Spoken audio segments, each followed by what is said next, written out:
DMTV, bizile kamalo bana ebele.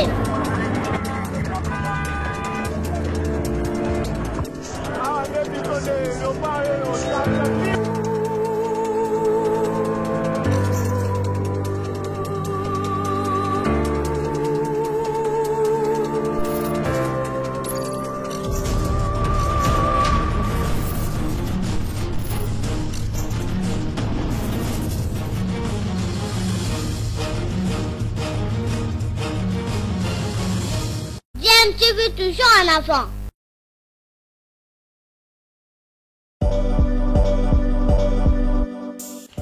Vous êtes sur DMTV, bonjour ou bonsoir, tout dépend de l'heure à laquelle vous nous suivez. Tout plaisir est pour nous de vous retrouver, mais surtout de savoir que vous êtes nombreux en train de suivre votre chaîne YouTube DMTV. DMTV qui vous propose l'actualité, vous propose également des analyses et des réflexions sur des sujets d'actualité, sur des faits sociaux, tout simplement sur des réalités que nous observons ici chez nous en République démocratique du Congo.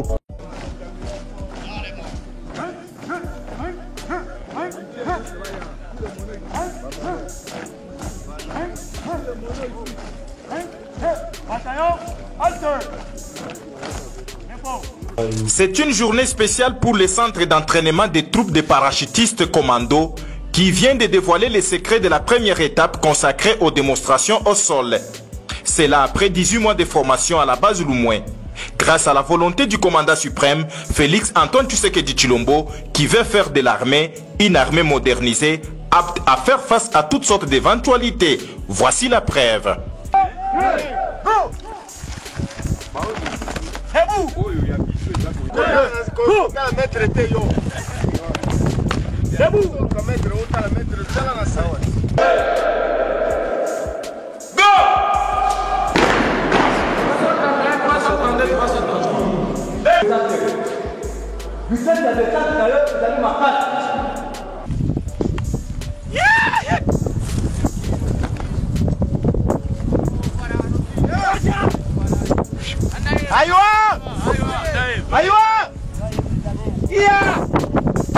Les 224 cadres constituent les premiers bataillons de parachutistes commando utilisés à ce jour toutes les matières reçues durant les 18 mois à travers les différentes démonstrations qui prouvent qu'ils sont capables de franchir les caps. La deuxième étape qui reste à franchir sera consacrée aux démonstrations au vol. Que ces 824 éléments sont formés par les instructeurs congolais avec à la tête le colonel Dem et Sikomonga Tony.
Les forces armées de la République démocratique du Congo répondent à un besoin pressant de protection des civils.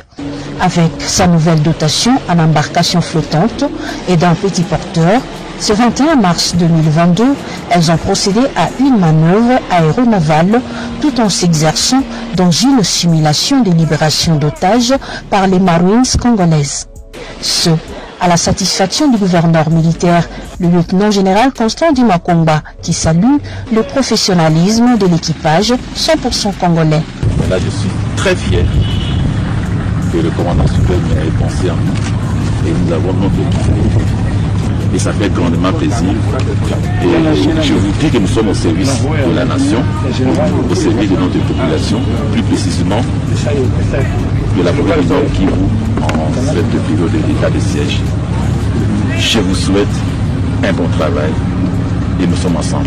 Une véritable démonstration de force qui cadre avec la montée en puissance des FARDC, explique mieux le colonel Njike Kaiko Guillaume, porte-parole de la 34e région militaire. Dans le cadre de la montée en puissance des forces armées de la République démocratique du Congo, que le gouvernement de la République, avec la volonté du commandant suprême des forces armées de la République démocratique du Congo, on a doté cet appareil à l'état de siège, n'est-ce pas, dans la province du Nord Kivu. Et cet appareil va nous aider au déplacement non seulement des autorités, mais aussi lorsqu'il est question d'évacuer les militaires qui sont en profondeur.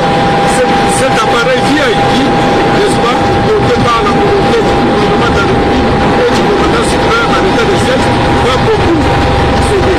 Des mouvements sur les lacs Kivu en forme de V, des U, des S, circulaires, mais aussi une très belle scène. Pas au Nord Kivu, en tourisme, nous devons accomplir loyalement notre seule mission, celle de la restauration de la paix.